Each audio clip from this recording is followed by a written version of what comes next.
Hi అండి, welcome back to అమ్మ cute channel. ఈరోజు వీడియో వచ్చేసి పన్నీర్ దమ్ బిర్యానీ. చాలా సింపుల్గా అండ్ టేస్టీగా ఇంట్లోనే ఈజీగా చేసుకోవచ్చండి. చాలా అంటే చాలా బాగుంటుంది. సేమ్ మనకి రెస్టారెంట్ స్టైల్ ఎలా అయితే ఉంటుందో అదే టేస్ట్తో ఇంట్లోనే ఈజీగా చేసుకోవచ్చండి. సో ఎలా చేయాలో చెప్తాను చూడండి. సో ముందుగా ఒక బౌల్ తీసుకుని అందులో 1.5 వరకు బాస్మతి రైస్ తీసుకోండి. ఇది వచ్చేసి ఒక 450 గ్రామ్స్ వరకు ఉంటుందండి. సో వీటిని శుభ్రంగా వాష్ చేసుకుని వాటర్ వేసి 1 అవర్ పాటు నానబెట్టుకోండి. నెక్స్ట్ బ్రౌన్ ఆనియన్స్ ప్రిపేర్ చేసుకోవాలండి. సో కడాయిలో ఆయిల్ వేసుకుని ఆయిల్ హీట్ అయ్యాక ఉల్లిపాయలని చీలికల కింద కట్ చేసుకుని వీటిని మీడియం ఫ్లేమ్లో పెట్టి వేయించుకోండి. గోల్డెన్ బ్రౌన్ కలర్ రావాలండి. సో ఈ విధంగా మనకి కలర్ రాగానే తీసి పక్కన పెట్టుకోండి. అదేవిధంగా రిమైనింగ్ ఆనియన్స్ కూడా వేయించుకోండి. ఇక్కడ నేను 4 మీడియం సైజ్ ఆనియన్స్ అయితే తీసుకున్నానండి. నెక్స్ట్ పన్నీర్ని మ్యారినేట్ చేసుకోవాలండి. ఒక 200 గ్రామ్స్ వరకు పన్నీర్ ముక్కలు తీసుకుని అందులో సరిపడా కారం, ఉప్పు, పసుపు వేసుకోండి. అందులోనే ఒక కొద్దిగా షాజీరా, 3 ఇలాచి, 3 లవంగాలు, 1 ఇంచు దాల్చిన చెక్క వేసుకుని వాటిని కచ్చా పచ్చాగా దంచి వేసుకోండి. అందులోనే జాపత్రి, 1 బిర్యానీ ఆకు, 1/2 spoon garam masala powder, 1 spoon biryani masala powder, 3 పచ్చిమిర్చి చీలికలు, కొద్దిగా బ్రౌన్ ఆనియన్స్, అందులోనే నిమ్మరసం, నెక్స్ట్ కరివేపాకు, 1 రెమ్మ కరివేపాకు, కొద్దిగా పుదీనా, అదేవిధంగా కొత్తిమీర తీసుకోండి. నెక్స్ట్ అందులోనే ఆనియన్స్ ఫ్రై చేసినటువంటి ఆయిల్ 1 పావు కప్పు తీసుకుని వాటిని బాగా కలపండి. 1 స్పూన్ అల్లం వెల్లుల్లి పేస్ట్ కూడా వేసుకోండి. సో అందులో చూపించడం అయితే అవ్వలేదు, తర్వాత అయితే యాడ్ చేస్తాను. సో అది కూడా తీసుకుని బాగా కలపండి. ఓకేనా. నెక్స్ట్ ఇలా కలిపిన తర్వాత 1/2 కప్పు వరకు పెరుగు తీసుకుని పెరుగును కూడా మొత్తం పన్నీర్ ముక్కలకి పట్టే విధంగా బాగా కలపండి. ఓకేనండి. సో ఇలా కలిపిన వాటిని ఒక 1/2 అవర్ పాటు మూత పెట్టి ఫ్రిడ్జ్లో పెట్టుకోండి. నెక్స్ట్ బిర్యానీ రైస్ ప్రిపేర్ చేయాలండి. సో దానికోసం ముందుగా ఒక బౌల్ తీసుకుని అందులో 3 లీటర్స్ వరకు వాటర్ వేసుకోండి.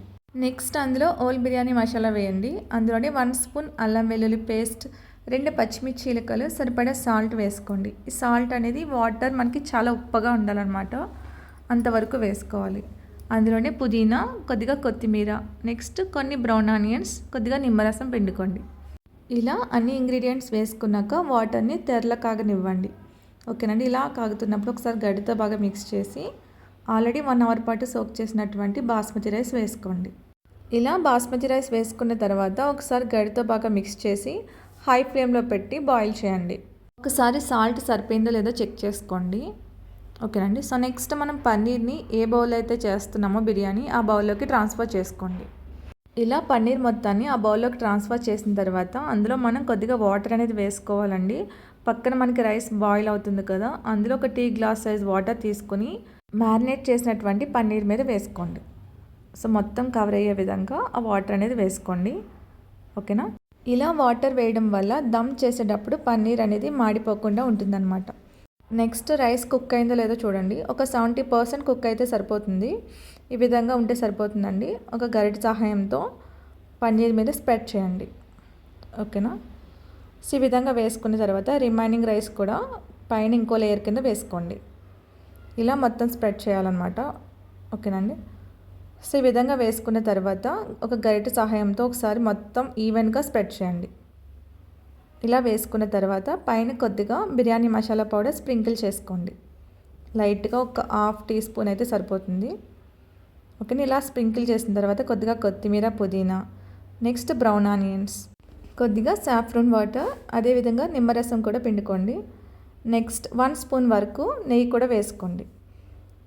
ఓకేనండి. సో ఇలా వేసుకున్న తర్వాత ప్లేట్ పెట్టి కవర్ చేయండి. దానిపైన బరువైనది ప్లేస్ చేసుకోండి. మంటని మీడియం ఫ్లేమ్లో పెట్టి బిర్యానీని ఒక 6 మినిట్స్ పాటు దమ్ చేయండి.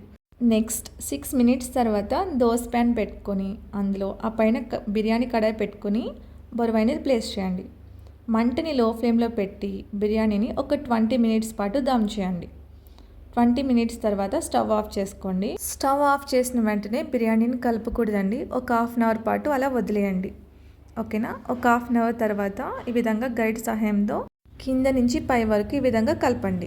ఫైనల్గా పన్నీర్ దమ్ బిర్యానీ రెడీ అండి. సో ఇంట్లోనే ఈజీగా రెస్టారెంట్ స్టైల్తో మనం చేసుకోవచ్చు అనమాట. తప్పకుండా ట్రై చేయండి. ఈ బిర్యానీలోకి ఎలాంటి కర్రీ కూడా అవసరం లేదండి. బిర్యానీలోనే గ్రేవీ అనేది ఎక్కువగా ఉంటుందన్నమాట. ఓకేనండి. సో ఫైనల్గా వీడియో నచ్చితే లైక్ చేయండి, షేర్ చేయండి. Thank you.